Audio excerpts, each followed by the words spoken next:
y saludamos a todos los hermanos, los amigos que están allí a través del Facebook, y vamos a meternos aquí en la palabra de Dios.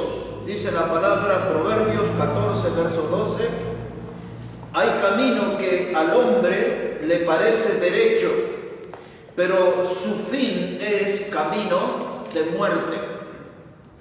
Otra vez, hay caminos que al hombre le parece derecho, pero su fin es camino de muerte. Y hoy vamos a estar hablando acerca del tema muy religioso y muy perdido. Ese va a ser nuestro mensaje hoy, muy religioso y muy perdido. Ahora, qué triste es para una persona recorrer el largo camino de la vida y al final de él encontrarse con algo no deseado. Pues así hay mucha gente que espera ir al cielo, sin embargo les espera un infierno de tormento. Cada persona debe revisar bien el camino en que está transitando. Cada persona debe revisar bien cada paso que está dando en la vida, porque hay muchos que tienen su confianza puesta en una religión. Y tarde, muy tarde descubren que esa religión no le ofrece salvación, esa religión no le lleva al cielo, esa religión no es más que un sistema de error. Por lo tanto, la religión no es un camino al cielo. Cuando uno anda en camino de muerte, la última estación, al final de ese camino, se llama infierno. Y Jesús dijo acerca del infierno que es el lugar donde el fuego nunca se apaga y el gusano nunca muere. El infierno es algo literal. Mucha gente quiere hacer creer que es una alegoría o que es un lugar inexistente, que solamente se menciona acerca de ese tema para producir cierto temor en la gente. No, el infierno es una realidad. El infierno es una verdad que está bien fundamentada en la Biblia, en la palabra de Dios. El fuego no se apaga allí, el gusano no muere. Y hay muchos que son muy religiosos, pero están muy perdidos. Vamos a hablar un poquito más acerca de esa gente y quiero invitarles a ver el Evangelio de Mateo, ahora el capítulo 7.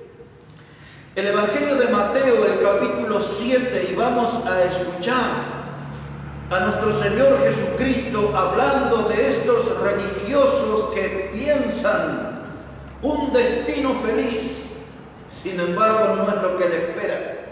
Oigamos cómo dice el Señor Jesucristo aquí en Mateo, el capítulo 7, el versículo 21. Dice la palabra de Dios, no todo el que me dice, Señor, Señor, entrará en el reino de los cielos, sino el que hace la voluntad de mi Padre que está en los cielos. Muchos me dirán en aquel día, Señor, Señor, ¿no profetizamos en tu nombre y en tu nombre echamos fuera demonio y en tu nombre hicimos muchos milagros? Entonces le declararé, nunca os conocí, apartaos de mí, hacedores de maldad. Estas son palabras del Señor Jesucristo, y lo primero que quiero que notemos es la expresión que dice, no todo el que me dice, Señor, no todo el que me dice, porque ellos dicen, Él es mi Señor. Ellos dicen, Él es mi Señor. Pero la vida eterna no depende de lo que el hombre dice. La vida eterna no depende de lo que el hombre dice, sino de lo que Dios dice. Y dice Jesús aquí, dice, en aquel día muchos me dirán, ellos me dicen, muchos me dirán. Pero no es por lo que uno dice que va al cielo, sino por lo que Jesucristo ha hecho en la cruz por nosotros. Amén. Esta gente aquí en este pasaje reflejan a muchísimos de nuestros días. Son gente que están atrapados en un sistema de engaño, son gente que están atrapados en una religión de mentira, en un sistema de mentira. Y ellos manifiestan allí conocer a Cristo, pero Cristo no los conoce. Porque Cristo, Dios mismo, no está en la religión. La religión es un producto humano, la gente debe comprender eso. La religión es un invento del hombre para que en esa religión que el hombre se ha creado, él pueda justificar sus pecados. Por eso usted le escucha hablar a la gente: en mi religión se permite tal o cual cosa, en mi religión no se condena tal o cual cosa. Es una religión hecha a su medida, es una manera de creer en Dios en su propia forma. Por eso la gente dice: yo tengo mi propia religión. Y muchos están atrapados en ese sistema de error, de mentira, y así andan, engañados y autoengañados, porque algunos son engañados y hay otros que se engañan a sí mismos. Y esos son los que un día estarán frente a Jesús y Él le dirá: no los conozco, hacedores de maldad. Cuando usted habla con esa gente, dice: pero nosotros somos salvos. Y uno le pregunta: ¿en qué fundamenta usted su salvación? Porque yo era un alcohólico perdido y dejé de tomar. Otros levantan la voz y dicen: bueno, yo era una persona adicta a las drogas y dejé de drogarme. Hay otros que dicen: yo llevaba una vida de inmoralidades y abandoné todo eso. Pero la gente que va a los alcohólicos anónimos también deja de tomar. La gente que va a los narcóticos anónimos también dejan de drogarse, muchos de ellos. Sin embargo, no son salvos por eso. Mucha gente abandona las inmoralidades, mucha gente abandona las idolatrías, mucha gente abandona las diferentes clases de pecados. Dice: yo antes era un carnavalero, iba allá y me perdía en el carnaval y en todas esas cosas, ya no lo hago más. Eso no es garantía de salvación. La certeza de la salvación la provee el nacer de nuevo. Es esa la expresión que usa la Biblia, el nuevo nacimiento, el nacer de nuevo. La gente debe estar preocupada y ocupada en ese asunto de nacer de nuevo, de recibir una obra de Dios, una obra que venga del Señor. La salvación no depende de mí, ellos me dirán, pero ¿qué dice Dios? Yo puedo decir que Jesús es el Señor, pero realmente yo creí en Él, realmente Él es mi Salvador, realmente Él es el Señor de mi vida. Para mucha gente, hermanos, que no han nacido de nuevo, solamente han tenido algunas clases de experiencia religiosa. Yo les diría así como un espejismo de salvación, pero nunca han sido salvos. Yo recuerdo, ya casi 10 años atrás, me habían prestado una casa grande en el Uruguay para que vaya de vacaciones con mi familia. Y estando allí, una persona me pidió si podía ayudarlo y cocinarle unos corderos para el cumpleaños de su hijo, y que iban a venir muchos invitados, y a él le habían regalado unos corderos, pero no sabía cómo cocinarlo. Ahora, yo había hecho asado, pero nunca había cocinado un cordero. Así que lo preparé. De paso salió todo muy bien, pero mientras estaba allí empezó a llegar la gente. Yo no conocía a nadie de toda esa gente. Y entonces empezó a venir ahí al lado de la parrilla un hombre para darme conversación. Había resultado ser un periodista de larga trayectoria. Y el hombre se presentó y él dijo que había leído cosas acerca de mí, que había escuchado otras cosas sobre mis enseñanzas y que él tenía inquietud por conocerme y por hablar acerca de la fe y de Dios.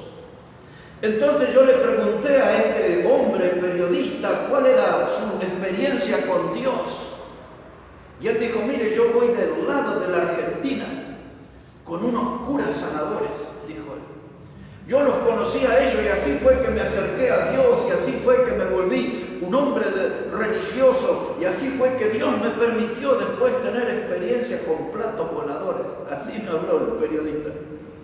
Y me habló una cantidad de cosas y ni bien pude hacerlo, me dediqué a hablar acerca del Evangelio y de la salvación, y que eso que él me estaba contando no era más que un espejismo acerca de una salvación que él creía, nunca había sido salvo, pero esa gente estaba ahí confiada que por esa experiencia religiosa que había tenido de una sanidad, ya era salvo.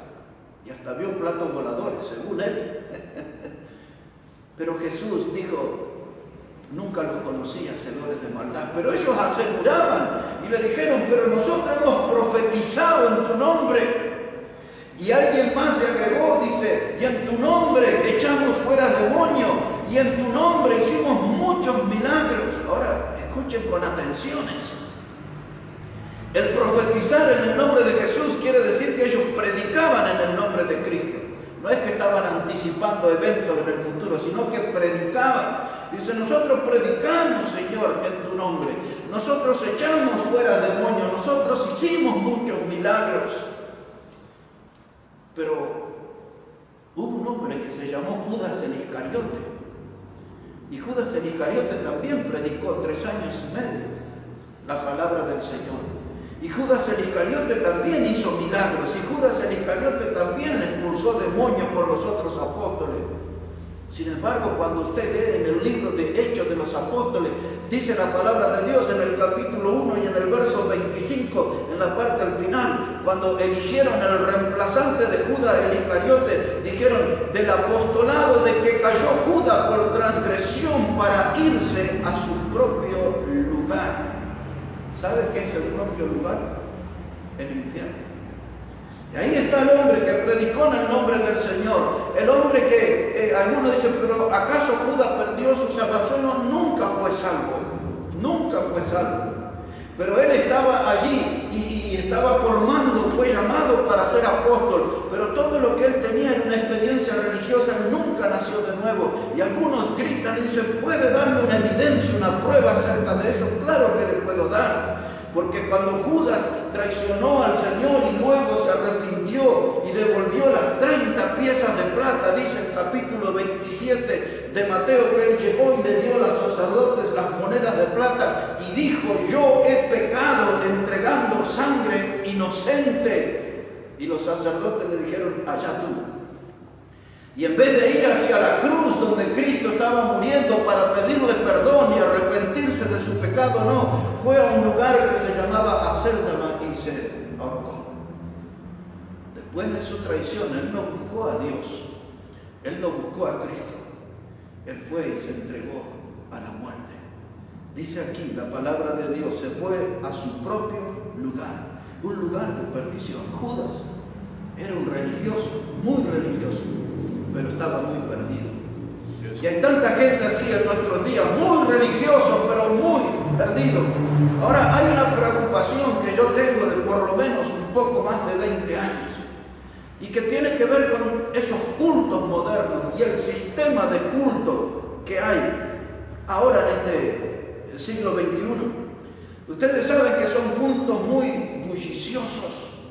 Hay mucha bulla ahí en esos cultos y ellos tienen sus profetas, sus super apóstoles tienen sus profetisas y tienen sus salmistas, y esa clase de culto, la gente anda allí danzando y la gente danza, corren, saltan, ellos están allí llenos de sanidades, de prosperidad económica.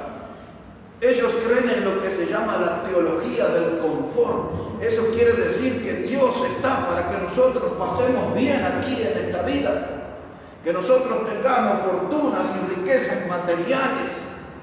Y ellos también creen en la teología del dominio. Eso quiere decir que la gente de las iglesias tiene que meterse en los puestos importantes, llegar a ser presidente, un senador, un diputado, un ministro, llegar a ser el director de un canal de televisión, ser el rector de una universidad. Eso se llama la teología del dominio, porque dicen que de ese modo van a instalar el reino de Dios en la tierra. La Biblia nunca habla acerca de ese formato. Y ahí están ellos y piensan que por hacer eso y por promover todas esas cosas, por respaldar a los apostólogos y a las profetisas y a los salmistas y todo ese sistema de danza, de sanidades y de bullicio, piensan que eso les garantiza el cielo. Son muy religiosos, pero muy perdidos. Muy religiosos, pero muy perdidos. Hay uno de esos superapóstoles. Yo le he oído con atención últimamente, él se llama Guillermo Maldonado, ese es su nombre. Y él hace unos pocos meses, en una de sus reuniones donde juntan miles de personas, cada culto, casi cada día de la semana, en Miami, él hizo allí una oración y donde profetizó en contra del coronavirus. Y la oración es ahí un poquito extensa, dura como 4 minutos. Pero yo saqué un extracto de esa oración para no recitarla toda. Y este hombre, este apóstol, según él, Guillermo Maldonado, él dijo así en su oración. Dijo, yo ato todo espíritu detrás del virus. Fue lo primero que dijo, yo ato todo espíritu detrás del virus corona. Así dijo. Dice, en el nombre de Jesús, dijo él, yo te ordeno, o sea, le estaba dando órdenes al virus. Le dice, yo te ordeno y echo fuera ahí donde te originaste. Todo esto que estoy diciendo es literal lo que él dijo, lo anoté acá para no equivocar. Dice, yo te echo fuera ahí donde te originaste y ordeno que ese virus muera, se cancele, desde la raíz se disuelva y será como polvo y se desintegra. Y ahí gritaba, ahora, ahora. Y dijo algo más también. Dice, yo ato a todo espíritu y ordeno, decía él, y te prohíbo que sigas operando más. Y después dijo algo más que no tomé nota y terminó diciendo, yo te ato aquí en la tierra. Y a los pocos días, su matrimonio se terminó con un escándalo tremendo. Cuando los periodistas investigaron, tenía sus mansiones de millones de dólares y todo eso. Pero ese hombre que todopoderoso y que ataba el virus y todo, después tuvo que cerrar su iglesia en algunas reuniones por causa del virus y los daños que estaba haciendo en la gente. Y después que él lo ató al virus y lo destruyó en su origen, como dijo, y que lo redujo a polvo, el virus empezó a dañar gran población del mundo. Y aquí en la Argentina nada más ya tenemos 66.000 muertos. Me parece que ese hombre no aprendió a hacer bien los nudos, ¿no? Porque él dijo que lo ató, que lo disolvió. Y el virus cada vez está causando más estragos y más muertes en el mundo. Esto me hace acordar. En el tiempo que yo estaba en Uruguay, en una iglesia, un día estaba sentado en el jardín de la iglesia. Y pasó una pareja y me preguntaron si nosotros vendíamos folletos. Yo les dije que no, pero que tenía algunos para regalar. Y entró la pareja ahí al jardín y se presentaron. Ella habló, dijo, yo soy la pastora, y él es el pastor. Y pastoreaban iglesias diferentes. Cuando nos pusimos a hablar, había tantas cosas tan malas que terminaron reconociendo ellos que todo lo que hacían era malo. Pero otro día el pastor vino. Yo ya estaba en la cocina ese día y tocó el timbre y dijo si podía hablar conmigo. Y le dije, siéntese aquí. Y él me dijo, mire, tengo una gran preocupación. Dice, aquí en el Uruguay recibimos un predicador muy famoso, Cash. Así se llama. Dice, y allí en un estadio donde él hizo su campaña o conferencia, algo así, dice, hubo una oración final, que es lo que me preocupa. Él allí aseguró que había atado a los demonios. Todos los demonios que estaban en el Uruguay estaban atados ahí. Y ahora el hombre me dijo, fuimos 11 pastores adelante y él oró por nosotros, le impuso las manos. Y de esos 11 ya habían muerto 9. Entonces de verdad que el hombre estaba preocupado. Y yo un poco de broma y en serio dije, pero ¿qué clase de atadura hizo ese predicador? Lo que les quiero decir es que hay mucha gente que creen en estas personas que son apostólogos, que son falsos profetas, que son mensajeros del error y les creen a sus mentiras y siguen sus mentiras y los defienden y los apoyan económicamente a esos mentirosos. Y ellos dicen hacer cosas poderosas, igual que estos que vinieron a Jesús. En tu nombre profetizamos, en tu nombre echamos fuera demonios, en tu nombre hicimos muchos milagros. Y lo que le dijo Jesús a esta gente se lo diría a todos estos: nunca los conocí, hacedores de maldad. Ahora piensen esto un poquito.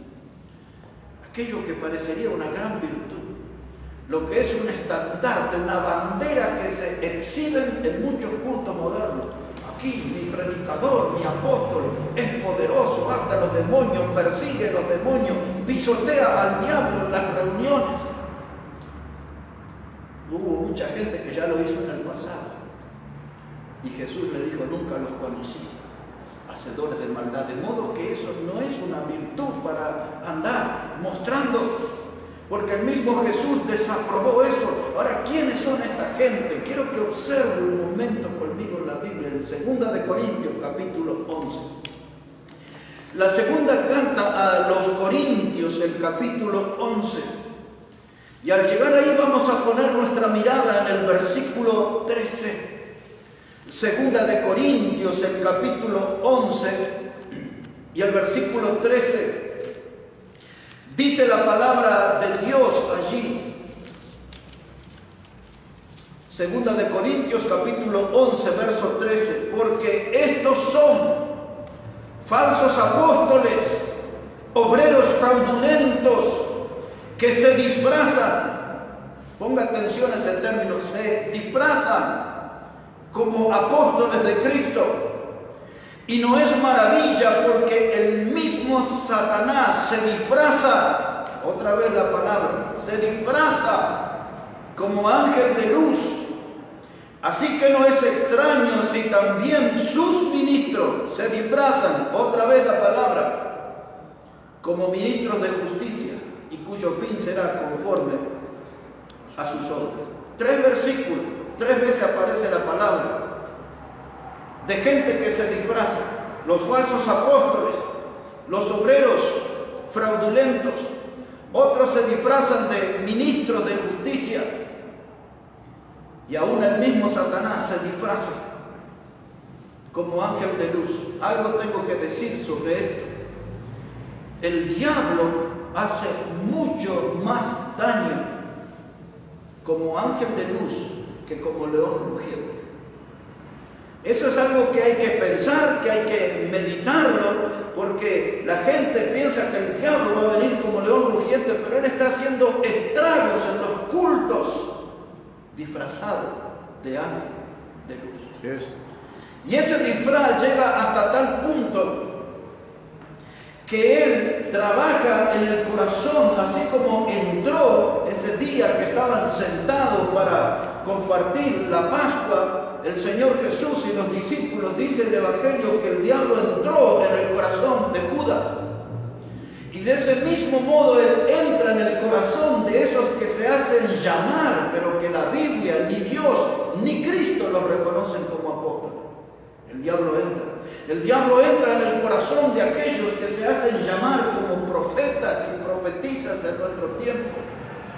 Y ellos se resisten y quieren hacer demostración y ostentación de ciertos poderes, a los cuales Jesús le dijo: los que hacen esas cosas nunca los conocí, hacedores de maldad.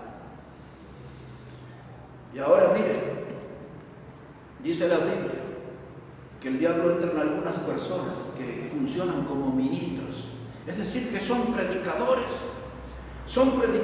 de la palabra de Dios, pastores o evangelistas o misioneros, gente que usa esa clase de nombres para llevar obra adelante. El diablo entra y los disfraza de ministros de justicia, pero no son de justicia, son ministros del error. Ahora, el diablo cuando trabaja en esa clase de gente, mire cómo Pablo se lo advirtió a Timoteo. En la primera carta a Timoteo, capítulo 4, y en el versículo 1, primera de Timoteo, el capítulo 4, y el versículo 1, mire cómo Pablo se lo advirtió. Dice así la palabra de Dios, primera de Timoteo 4:1, pero el Espíritu dice claramente que en los postreros tiempos algunos apostatarán de la fe, escuchando a espíritus engañadores y a doctrinas de demonio por la hipocresía de mentirosos. Ahora miren, dice la palabra que algunos iban a apostatar de la fe, es decir, que iban a andar a la deriva, que se iban a desviar de la fe, del camino, que iban a volverse en desertores de la fe. Todo eso quiere decir la palabra apostatar. Gente que se desvió de la fe, gente que se desvió del camino, gente que se cayó de la verdad, gente que desertó y pasó a las filas del enemigo. ¿Por qué hicieron eso? Porque se fueron detrás de espíritus engañadores y doctrinas de demonios. De gente que se para en los púlpitos y dice: el Espíritu Santo me dijo esta mañana, y Dios me habló, y Dios me dijo que les dé este mensaje, y es pura mentira, porque todo lo que Dios quiere hablarle al hombre está escrito acá. No se la anda diciendo a personas. Amén. Porque nosotros creemos en una verdad que ya fue revelada y es comprobada. Amén. Porque hay gente que se come 2 platos de pique a lo macho, o de picante de pollo, y salen a delirar ahí. Hay gente que se toma unos tragos de vino y salen a profetizar, a delirar. Yo no creo en esos farsantes, yo creo en la verdad revelada. Todo lo que Dios quiere que el hombre sepa está escrito aquí en este libro, se llama Biblia. Amén. Pero la gente dice: pero nuestras reuniones son muy serias, nuestros himnos son muy solemnes, nuestras reuniones no hay baile, no hay danza, no hay gente ahí cayéndose, y eso nosotros queremos eso, queremos ir donde hay baile, donde hay esas cosas, y se van detrás de los espíritus engañadores y doctrinas de demonios.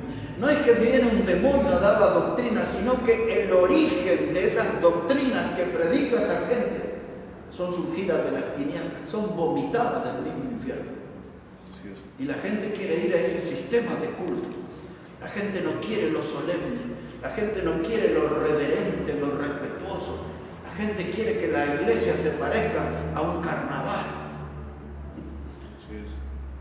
Pero ya hemos leído alguna vez en la Biblia, en 1 Corintios 14, cuando Dios dice que Dios es un Dios de orden. Por eso en la iglesia de Dios no hay esas clases de descontroles. Pero en esos cultos modernos, donde están esa gente poderosa y las profetizas, chicas súper poderosas, el Señor les va a escuchar decir: en tu nombre echamos fuera demonios, en tu nombre profetizamos, en tu nombre hicimos milagros. Y Jesús le dirá lo mismo que está escrito en el Evangelio: nunca los conocí, hacedores de maldad. La gente que va a esa clase de culto son muy religiosos, pero están muy perdidos. Es lo que estamos hablando hoy, de gente muy religiosa, pero muy perdida. Ahora, yo quiero, hermanos, que veamos algo más en Mateo capítulo 7, si podemos regresar por un momento. A Mateo el capítulo 7, pero ahora vamos a poner la atención en los versículos 13 y 14. Mateo el capítulo 7 y los versículos 13 y 14. Así nos dice la palabra del Señor. Jesús es el que está hablando y dice el Señor: entrad por la puerta estrecha, porque ancha es la puerta y espacioso el camino que lleva a la perdición, y muchos son los que entran por ella. Quiero que recuerde esa palabra, muchos. Porque estrecha es la puerta y angosto el camino que lleva a la vida, y pocos son los que la hallan. Cuando Jesús dijo que se presentaron delante de él los milagreros y los que echaban fuera demonios y profetizaban en su nombre, dice Jesús: muchos me dirán. Muchos me dirán. Y aquí la palabra muchos aparece. relacionada a los que caminan en el camino ancho que lleva a la perdición. La palabra muchos, los muchos que se presentarán delante de Jesús, son estos mismos muchos que andan en el camino ancho que va a la perdición. ¿Qué quiero decir ahora? Que hay que estar bien seguro que estamos en el camino angosto y que hemos pasado por la puerta estrecha de la salvación. Amén. Cada persona, basándose en su fe en Cristo, basándose en la doctrina de la palabra de Dios, que no sea parte de esa multitud de engañados, sino que tenga la plena certeza que recorrió el camino angosto y que pasó por la puerta estrecha que lleva a la vida eterna. Hay algunos, y muchas veces nosotros llamamos la atención cuando alguien quiere creer en Cristo y queremos orar con Él o guiarle en una oración. Siempre enfatizamos, no es mi oración lo que le va a salvar, es su arrepentimiento, es su fe puesta en Cristo lo que le va a salvar. Nosotros a veces le acompañamos en una oración como una guía nada más, pero siempre explicamos que no es la oración lo que le salva, sino el arrepentimiento de sus pecados delante del Señor. Y entonces, mis hermanos, la pregunta es esta: ¿de verdad nació de nuevo? ¿De verdad tiene la seguridad de decir yo nací de nuevo por la obra del Señor Jesucristo en mí? Yo sé que el Señor perdonó mis pecados, me reconocí como pecador, en su sangre me limpió, en su sangre me salvó. Hay que estar seguro de haber hecho eso, de un arrepentimiento verdadero y sentir la sangre de Cristo limpiando nuestra vida y el poder de esa sangre salvándonos con la vida eterna. Amén. Porque si no, yo voy a ser muy religioso, pero muy perdido. Muy religioso, pero muy perdido. Y aquí hay un texto en la Escritura que yo quiero que observemos, si podemos ir por favor a 2 de Corintios, capítulo 13 y el versículo 5. Y este versículo no es para crear una preocupación, pero de algún modo va a encender una alarma a los hermanos de la fe. Y usted va a notar cuál es la alarma que se va a encender al leer esta escritura. 2 de Corintios, el capítulo 13. Esto yo estoy hablando a la gente que asiste a las iglesias bautistas como la nuestra. Quiero llamar la atención en esto. Dice 2 de Corintios, capítulo 13, versículo 5. Dice la palabra: examinaos a vosotros mismos si estáis en la fe, y probaos a vosotros mismos, o no os conocéis a vosotros mismos que Jesucristo está en vosotros, a menos que estéis reprobados. Dice la palabra de Dios: examinaos.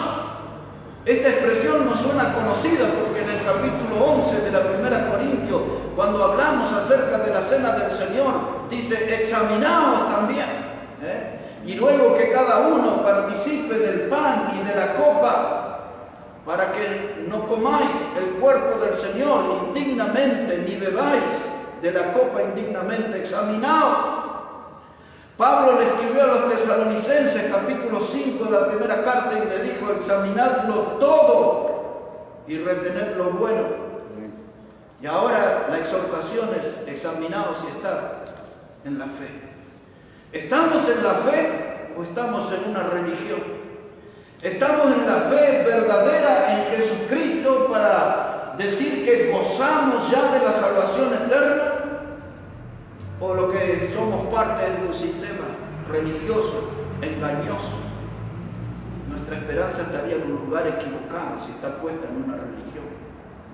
Pablo dice: examinaos. El Señor Jesucristo le dijo a esta gente: apartaos de mí, hacedores de maldad. ¿Sabe que esa frase es una frase de David? No era original del Señor, porque en el Salmo 6 y en el verso 8, David usó esa frase, esa expresión: apartaos, los hacedores de iniquidad o de maldad, como dijo el Señor. Examinaos si estáis en la fe, no sea cosa que sea solamente alguien muy religioso, pero muy perdido.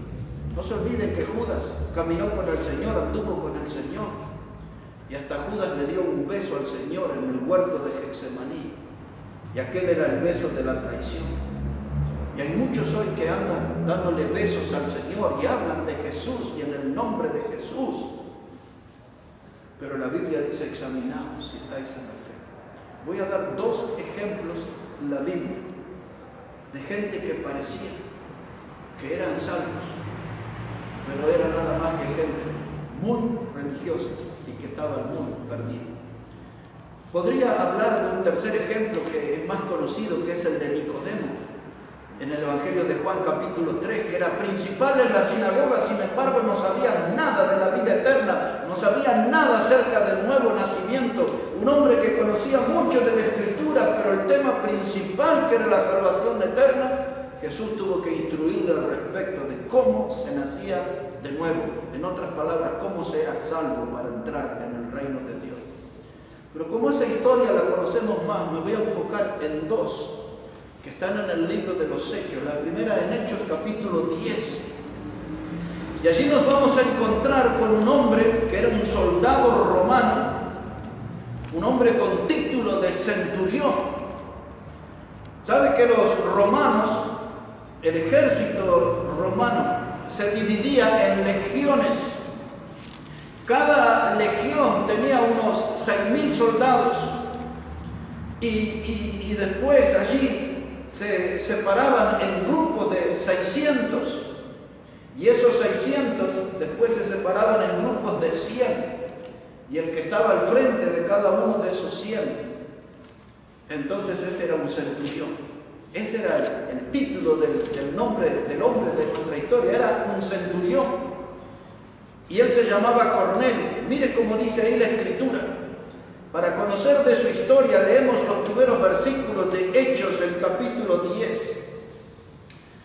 Dice que había en Cesarea un hombre llamado Cornelio, centurión de la compañía llamada La Italiana, piadoso y temeroso de Dios con toda su casa, y que hacía muchas limosnas al pueblo y oraba a Dios siempre.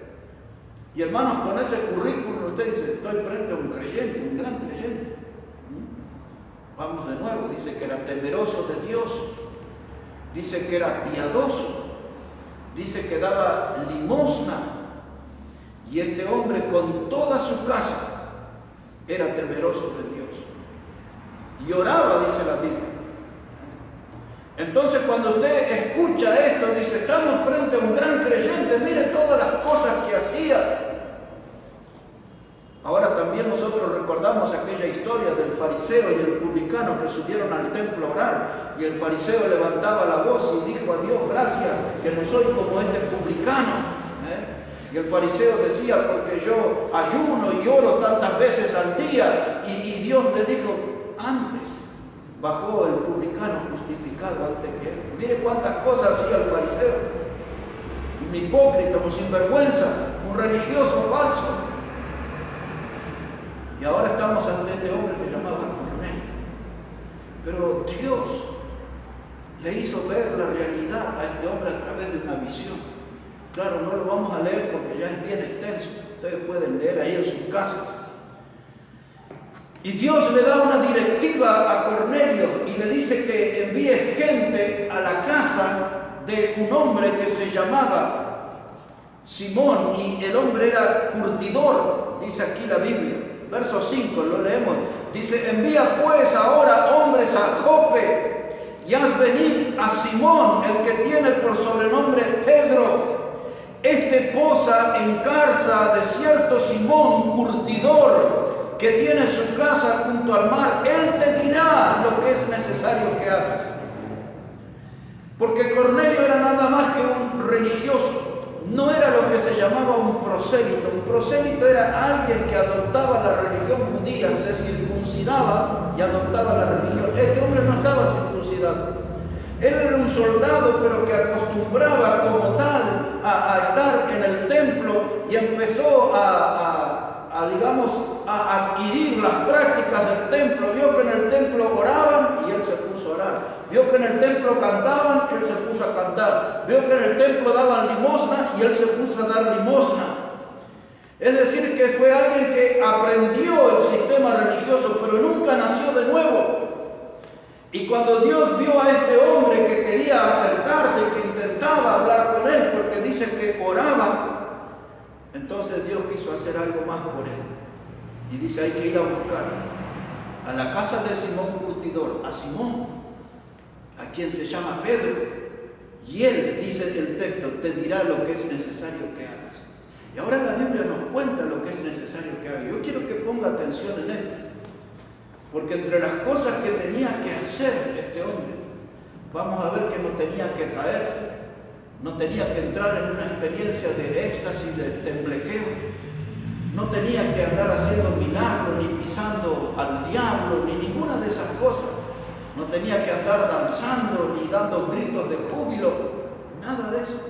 Mire lo que tenía que hacer para ser salvo. Aquí, capítulo 10, pero versículo 37. Y nos va a ayudar ahora, bueno, a nosotros los que podemos ver lo que prediqué el domingo aquí de Lucas 24, 46, 49. ¿Se acuerdan? El Señor le dijo a los apóstoles que tenían que ir a Jerusalén y allí iban a ser investidos con poder de lo alto. Y lo primero que hablamos el domingo es lo que ellos tenían que predicar. Tenían que predicar que era necesario que Cristo padeciese, es decir, que fuera muerto en la cruz, varón de dolores, experimentado en quebranto, y que tenía que resucitar de los muertos al tercer día, y que se predique en su nombre el arrepentimiento y el perdón de pecado en todas las naciones. Y eso lo hemos estudiado el domingo y hemos visto varias citas donde hicieron eso los apóstoles. Y ahora lo vamos a ver a Pedro haciendo lo mismo.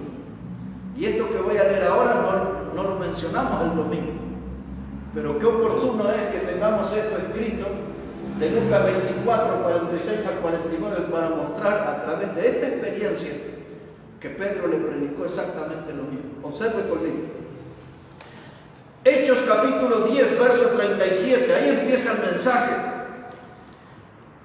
Pedro dice, vosotros sabéis lo que se divulgó por toda Judea, comenzando desde Galilea y después del bautismo que predicó Juan, cómo Dios ungió con el Espíritu Santo y con poder a Jesús de Nazaret, y cómo éste anduvo haciendo bienes y sanando a todos los oprimidos por el diablo, porque Dios estaba con él. Y nosotros somos testigos de todas las cosas que Jesús hizo en la tierra de Judea y en Jerusalén, a quien mataron colgándole en un madero. En esta cita de Lucas dice, hablen de que era necesario que Cristo padeciese. ¿Cómo padeció el Señor? Después de los latigazos, de la corona de espinas, de las bofetadas, el Señor padeció. Prediquen eso. Es lo que Pedro está diciendo aquí. Dice, Jesús lo mataron colgándole en un madero. El mismo mensaje. Y ahora continúa verso 40. Y a este levantó Dios al tercer día. ¿Qué decía allí Lucas, lo que vimos el domingo? Y que prediquen que resucitase de los muertos al tercer día. El mismo mensaje.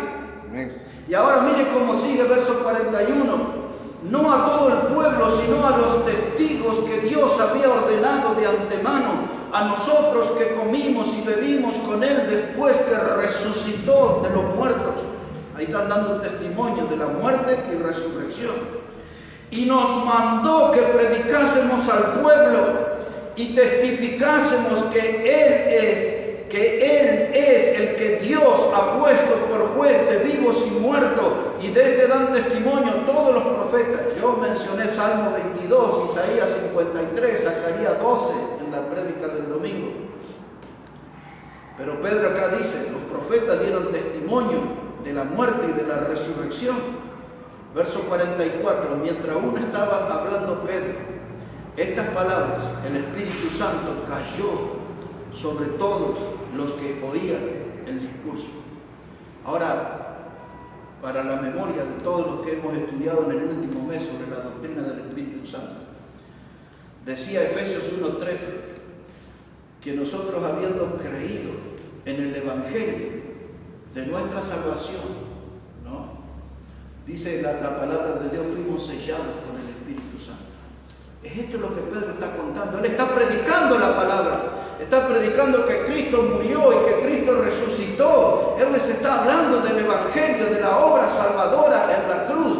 Y cuando la gente escuchó ese mensaje, el Espíritu Santo cayó sobre ellos. Y ahí hizo toda la obra que nosotros hemos estudiado. El Espíritu Santo los convenció de pecado, de justicia y de juicio. El Espíritu Santo, en ese acto que dice cayó sobre ellos, lo selló. El Espíritu Santo vino a ser morada. El Espíritu Santo llenó esas vidas con su presencia. El Espíritu Santo les hizo vivir la plenitud. El Espíritu Santo los ungió. Todo lo que hemos estudiado en esa palabra, el Espíritu Santo cayó sobre ellos. Pero después de que escucharon la predicación del Evangelio. Amén. Así es. Escucharon el Evangelio, creyeron, fueron allí sellados, fueron allí llenos, el Espíritu vino a ser morada con ellos.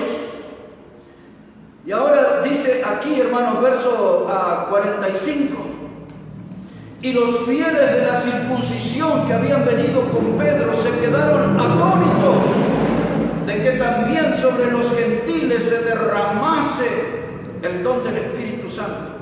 ¿Se acuerdan cuando hablamos de la llenura? Estábamos hablando de algo que se llena, de algo que se derrama, que se desborda. Estábamos hablando de algo que es pleno. Y entonces dice aquí la palabra de Dios que el Espíritu Santo se derramó. Y ahora el verso 48 dice, y mandó a bautizarlos en el nombre del Señor Jesús. Entonces le rogaron que se quedase por algunos días. Y aquí voy a aclarar brevemente una doctrina. Hay un grupo que es prácticamente una secta, que ellos solamente bautizan en el nombre de Jesús. Ahora, este pasaje, esa expresión surgió en Samaria, en Hechos 8. Pero en este pasaje habla del nombre del Señor Jesús. La palabra Señor está hablando que Él es el amo, el curios. Él es también la palabra déspota. Él es el Señor, Él es el maestro, Él es el amo, Él es Dios. Hay un fenómeno, esto ya lo hemos estudiado como 2 años atrás, pero lo menciono al pasar. Ese fenómeno se llama la unión hipostática. Esa palabra hipostática, una palabra extraña para nosotros. La palabra hipostática habla de la unión de 2 naturalezas, de la humana y la divina. Jesús es el nombre humano. El ángel le dijo a María, y pondrá su nombre Jesús, porque Él salvará a su pueblo del pecado. Jesús quiere decir Salvador, ese nombre. El nombre Josué también quiere decir Salvador. Pero el ángel le dijo a María que ella iba a engendrar del Espíritu Santo. Ahí está la unión de las 2 naturalezas, la humana y la divina. Jesús es el nombre humano, Cristo es el nombre divino. Cristo significa Mesías, el ungido. Cristo es el nombre que representa la naturaleza de Dios, la naturaleza divina. Por eso, aún en el credo de la religión romana, dice en su credo, María, Madre de Dios. No, María era Madre de Jesús, no era Madre de Dios. Porque si no, ella tendría que ser eterna. ¿Entienden la unión de las 2 naturalezas? Así que cuando la Biblia dice, les conté toda esa historia para explicar esto, dice, bauticen en el nombre del Señor Jesús. Señor se refiere a Dios, Jesús es la parte humana. Es decir que lo que dijo Mateo, bauticen en el nombre del Padre, del Hijo y del Espíritu Santo, ahí está. Es lo mismo, Señor Jesús, la presencia de Dios. Ahora, vamos adelante. Esta gente escuchó el Evangelio, se arrepintieron de sus pecados, vino el Espíritu Santo sobre ellos y fueron después bautizados.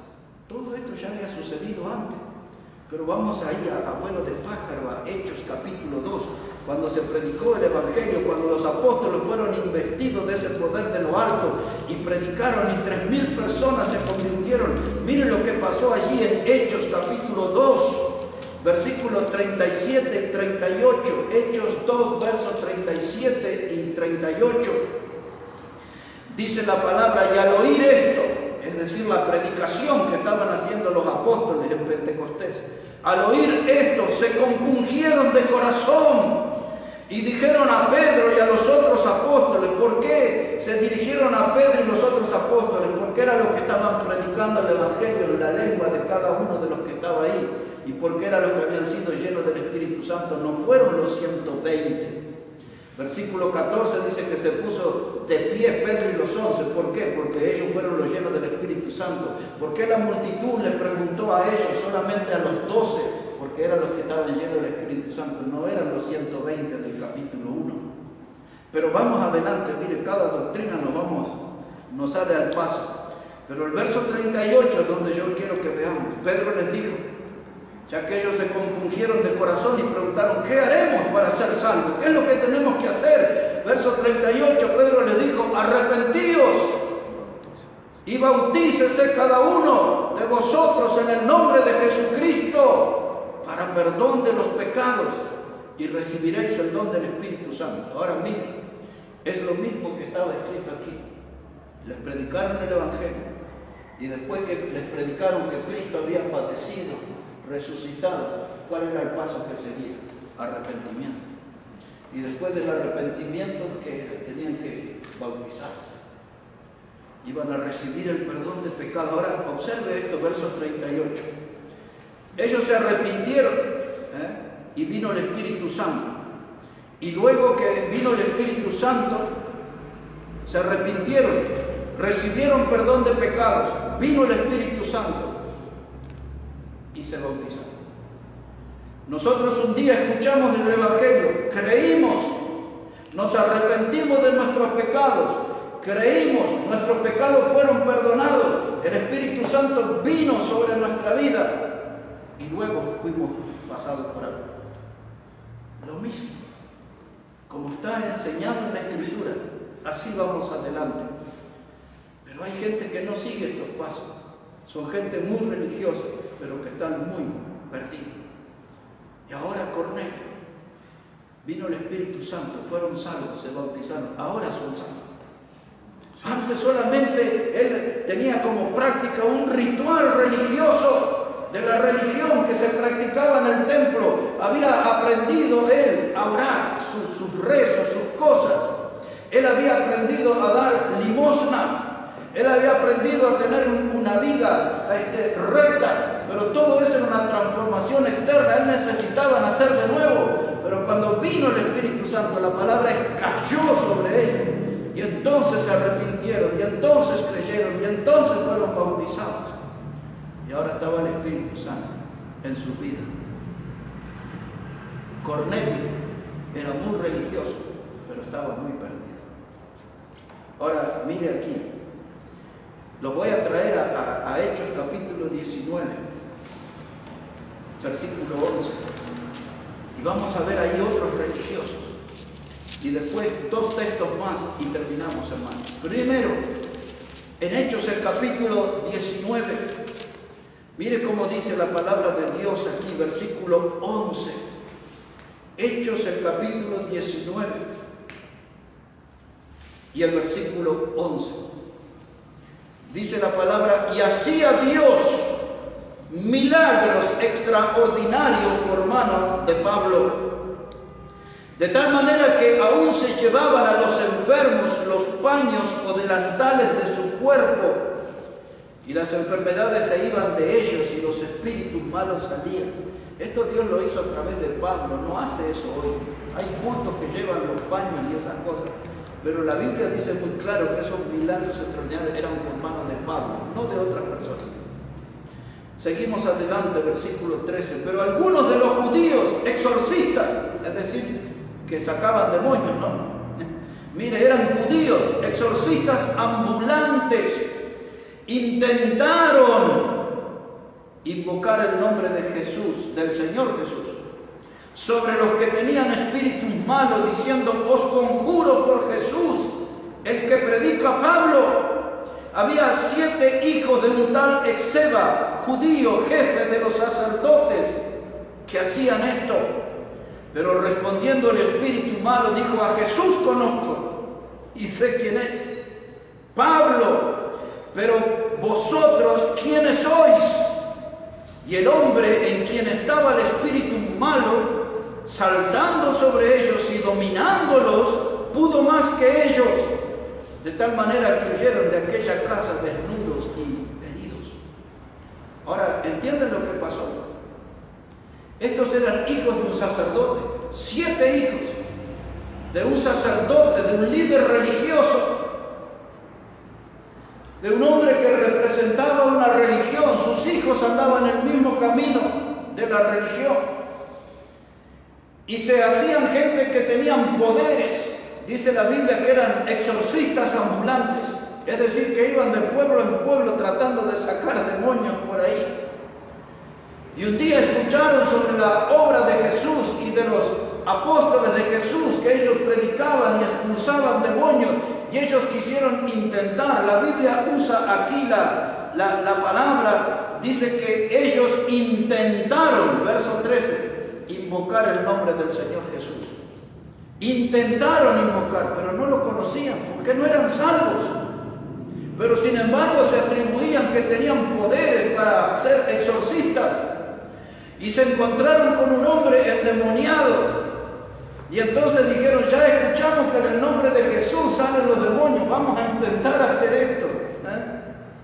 Pero ellos no eran de Jesús, no eran salvos, eran religiosos, hijos del sacerdote. Y lo vieron al hombre endemoniado y se: venga para acá. Y quisieron hacer su yoga.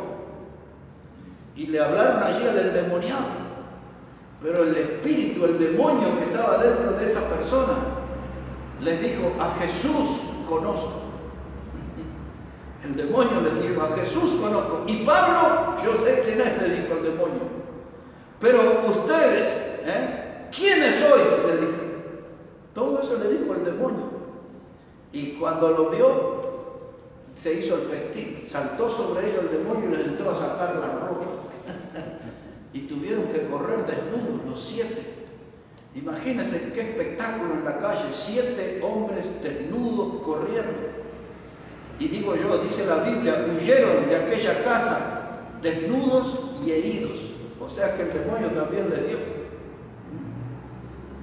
¿Se imagina cuando llegaron a la casa? Hijo, ¿qué hace desnudo? ¿Qué es este espectáculo? Un demonio. ¿Quién les iba a creer eso? Pero así sucedió. Eran religiosos nada más. Son gente que tenían esa clase de historias en sus currículos de echar demonios, exorcistas ambulantes. Estos son parte de los que un día dirán a Jesús: en tu nombre echamos demonios, en tu nombre profetizamos, en tu nombre hicimos milagros. Y Jesús les dirá: apartados, nunca los conocí, hacedores de maldad. ¿Se dan cuenta, hermanos, cómo hay mucha gente en el pasado y hoy que son muy religiosos, pero están muy perdidos? Hablan de Jesús, hablan de Dios, hacen cosas imitando lo que hacen los verdaderos creyentes, pero no son salvos, no nacieron de nuevo, son solamente religiosos que están muy perdidos. Van los domingos, por eso Pablo dice a los que van a la iglesia que cada uno se examine para ver si está en la fe, porque si no está en la fe, usted va a estar entre los que Jesús les dirá: apartados de mí, hacedores de maldad. Sí. Y ahora voy a terminar con un texto de Apocalipsis, capítulo 18. Y mientras vamos a la búsqueda de ese pasaje, recordamos que en el capítulo 17 habla de la gran ramera, habla de Babilonia, y habla que Babilonia era un sistema religioso que era la madre de las rameras. Y esta Babilonia se derrumba. Babilonia dice que era allí una gran ciudad, pero llegamos ahora al capítulo 18 y dice la palabra de Dios en el versículo 13. Ya es usted, para que usted tenga una idea de lo que era Babilonia, Por ejemplo, en 18:2 de Apocalipsis dice, y clamó con voz potente diciendo, ha caído la gran Babilonia, que se ha hecho habitación de demonios y guarida de todo espíritu inmundo y albergue de toda ave inmunda y aborrecible. Y ahí está un sistema religioso llamado Babilonia, lleno de demonios. Cuando habla ahí de toda ave inmunda, me hace acordar, albergue de toda ave inmunda. Hace un par de años atrás, cuando se prendió fuego la catedral de Notre Dame en Francia, ¿recuerdan? Una catedral histórica, y todo en su techo tenía las gárgolas eran todas figuras de demonios. Y aquí está, toda ave inmunda, demonio, guarida de demonio. La religión, se los dije al principio, es el producto humano, es una obra del hombre. Dios no está allí. En la religión es una guarida de demonio. Póngale el nombre que quiera a la religión. El diablo se metió y se transformó en una guarida de Satanás.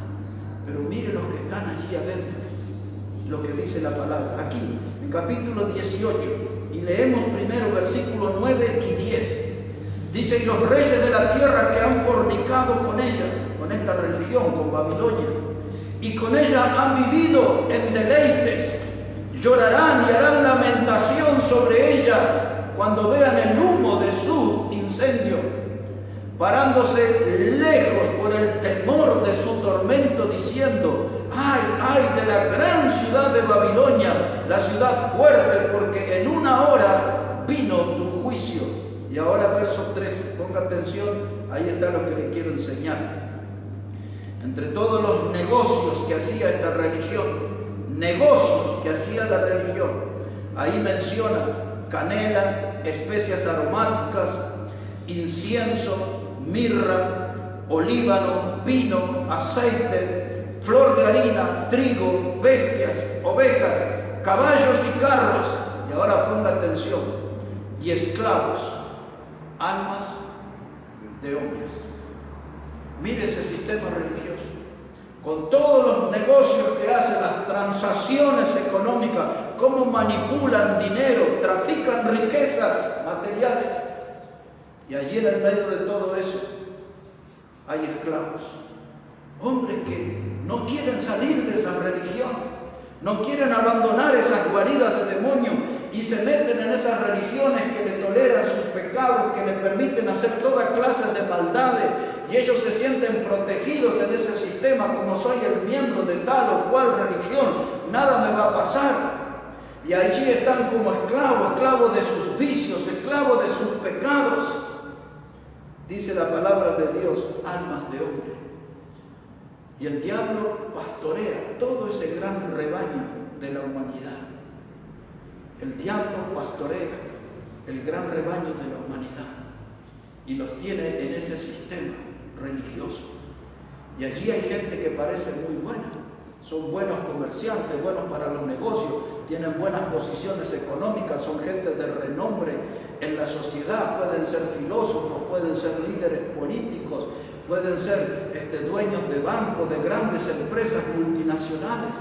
Parece que hay gente maravillosa, pero no son más que esclavos del sistema religioso, no son más que almas cautivas del diablo. Y un día vendrán delante de Jesús, y Jesús les dirá, nunca los conocí, hacedores de maldad. Gente muy religiosa, pero muy perdida. Y ahora todos los que están escuchando tienen que hacerse preguntas adentro. ¿Realmente yo tengo a Cristo como mi Salvador? ¿Mi arrepentimiento ha sido verdadero? ¿Realmente yo estoy siguiendo los pasos que la Biblia me indica para ser salvo? ¿Me arrepentí de verdad o hice una oración al pasar? Porque hay gente que va a las iglesias, incluida la iglesia bautista, que es gente que no ama la Biblia y que no lee la Biblia. Hay gente que va a la iglesia bautista, hermanos, y no ora durante toda la semana. Hay gente que va a la iglesia bautista y no ofrenda, y hasta a veces están en el culto como momias, ni siquiera cantan al Señor. Hay gente que va a la iglesia bautista y no quiere bautizarse. Hay gente que va a la iglesia bautista y usted no los ve llevando la cruz de Cristo. Entonces cuando uno ve que se duermen en los cultos, no tienen motivación, nunca ganan un alma, nunca traen un invitado a la reunión, uno se pregunta, ¿estos son salvos? ¿Son salvos? ¿O son nada más que gente muy religiosa y que están muy perdidos? Pues el mensaje de hoy nos hace sentir entre la espada y la pared. Pero tenemos que saber quiénes somos. ¿Somos parte de un sistema religioso o somos de la familia de Dios? Hemos sido salvos por Cristo.